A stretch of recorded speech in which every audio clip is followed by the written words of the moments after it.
Special کہانی کے ناظرین السلام علیکم۔ اسپیشل کہانی لایا گیا آپ کے لیے ایک اور اسپیشل کہانی، تو آئیے سنتے ہیں۔ ایک وقت میں ایک بیٹے کو سفر پر بھیجا کہ جاؤ اور اس درخت کو دیکھ کر آؤ۔ باری باری سب کا سفر شروع ہوا۔ پہلا بیٹا سردی کے موسم میں گیا، دوسرا بہار میں، تیسرا گرمی کے موسم میں، اور سب سے چھوٹا بیٹا خزاں کے موسم میں گیا۔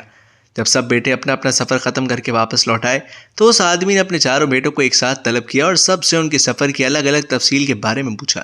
پہلا بیٹا، جو جاڑے کے موسم میں اس درخت کو دیکھنے گیا تھا، نے کہا کہ وہ درخت بہت بدصورت، جھکا ہوا اور ٹیڑھا سا ہے۔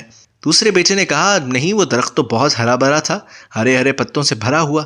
تیسرے بیٹے نے ان دونوں سے اختلاف کیا کہ وہ درخت تو پھولوں سے بھرا ہوا تھا اور اس کی مہک دور دور تک آ رہی تھی، اور یہ کہ اس سے حسین منظر اس نے پہلے کبھی نہیں دیکھا تھا۔ سب سے چھوٹے بیٹے نے اپنے سب بڑے بھائیوں سے اختلاف ظاہر کیا کہ وہ ناشپاتی کا درخت تو پھل سے لدا ہوا تھا اور اس پھل کے بوجھ سے درخت زمین سے لگا زندگی سے بھرپور نظر آ رہا تھا۔ یہ سب سننے کے بعد اس آدمی نے مسکرا کر اپنے چاروں بیٹوں کی جانب دیکھا اور کہا، تم چاروں میں سے کوئی بھی غلط نہیں کہہ رہا، سب اپنی اپنی جگہ درست ہیں۔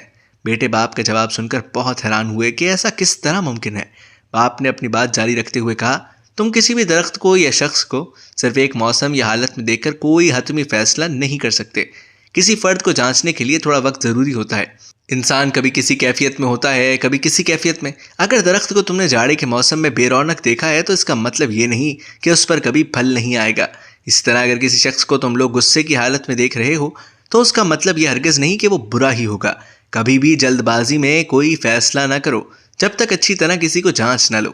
کسی کو اسی وقت سمجھا یا پرکھا جا سکتا ہے جب یہ تمام موسم گزر جائیں۔ اگر تم سردی کے موسم میں ہی اندازہ لگا کر نتیجہ اخذ کر لو گے تو گرمی کی ہریالی، بہار کی خوبصورتی اور بھرپور زندگی سے لطف اندوز ہونے سے رہ جاؤ گے۔ صرف ایک دکھ، پریشانی کے لیے اپنی زندگی کی باقی خوشیوں کو داؤ پر مت لگاؤ۔ زندگی کے ایک برے موسم کو بنیاد بنا کر باقی زندگی کو مت پرکھو۔